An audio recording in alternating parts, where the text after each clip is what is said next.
नमस्कार दोस्तों, मैं प्रकाश राणा, लेखक, प्रशिक्षक और बिजनेस कंसल्टेंट। आज हम बात करेंगे अपनी पुस्तक मानवीय मूल्य, ह्यूमन वैल्यू। ये पुस्तक को बेसिक रूप से आज के भौतिकवादी और आदर्शवादी व्यक्तित्व के बारे में उद्देशित करके ये पुस्तक लिखी गई है।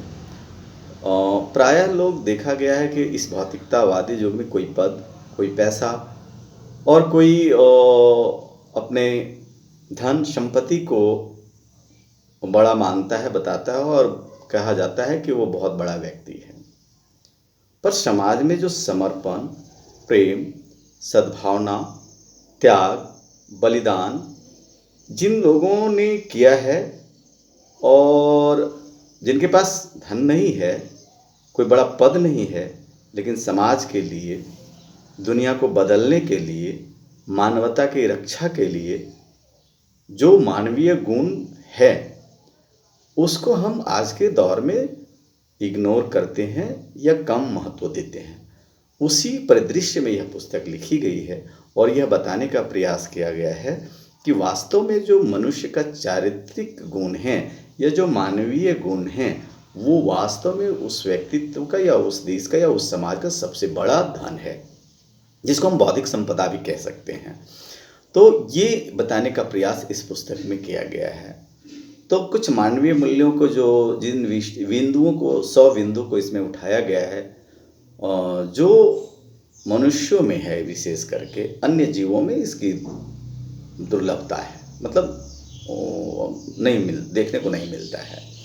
अब जैसे बात करते हैं सत्य की, सत्य पे चर्चा कोई जानवर या कोई पशु पक्षी को हम करते नहीं देखते हैं, पर सत्य शब्द का अर्थ, सत्य का महत्व और सत्य पे चर्चाएं और सत्य की जीत या सत्यमेव जयते जैसे कई वाक्य हैं।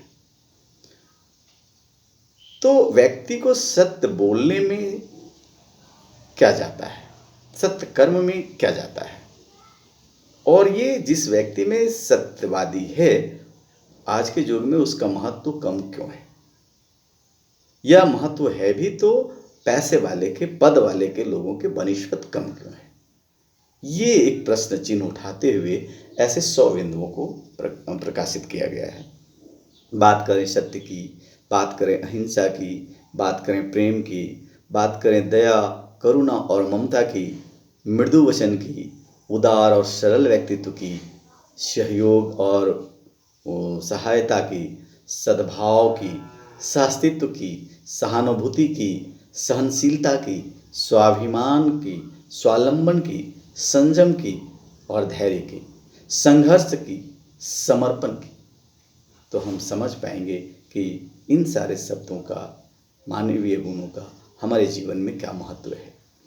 आगे बात करें हम लोग तो समर्पण, जैसे हमने कहा था, आदर्शवादी व्यक्ति, सिद्धांतवादी व्यक्ति, उत्साह और उमंग का महत्व, अभिरुचि का महत्व, लगन और मेहनत, आत्मबल, आत्मविश्वास, बुद्धि, विवेक, पराक्रम, निपुण, हंसी खुशी, इंजॉयफुल जिसको हम कह सकते हैं, पराक्रम, निष्ठा और आस्था, श्रद्धा और भक्ति, सेवा और साधना जैसे गुणों का इसमें संक्षिप्त में विश्लेषण किया गया है।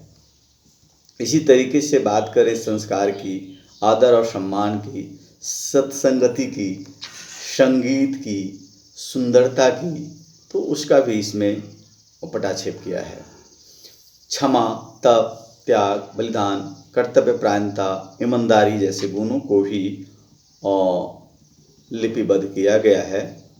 बात करें दान की, बात करें प्रशंसा की, बात करें स्पष्टवादिता की, बात करें दूरदर्शिता की, अनुभूति की, मदद की, साहस की, आविष्कार की, नए नए आविष्कार की, तो उन विषयों के महत्व को भी इस पुस्तक में जगह दी गई है।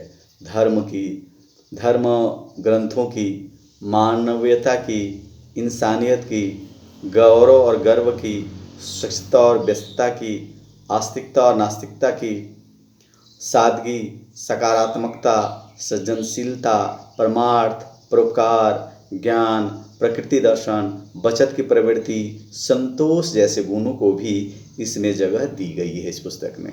बात करें भ्रमण की, कारण ढूंढने की, मनोरंजन के लक्षणों की, सुरक्षा और संस्कार की, अच्छी आदतों की, खराब आदतों की, आदतों के महत्व को और अच्छी आदत वाले लोगों के लक्षण की, व्यक्ति के में अच्छे आदत डालने के उपाय और अच्छे आदत वाले कुछ महापुरुष के उदाहरण भी इस पुस्तक में लिपिबद्ध किए गए हैं। बात करें कर्म प्रधान हमारा देश है, तो कर्म को कैसे हम पीछे छोड़ सकते हैं।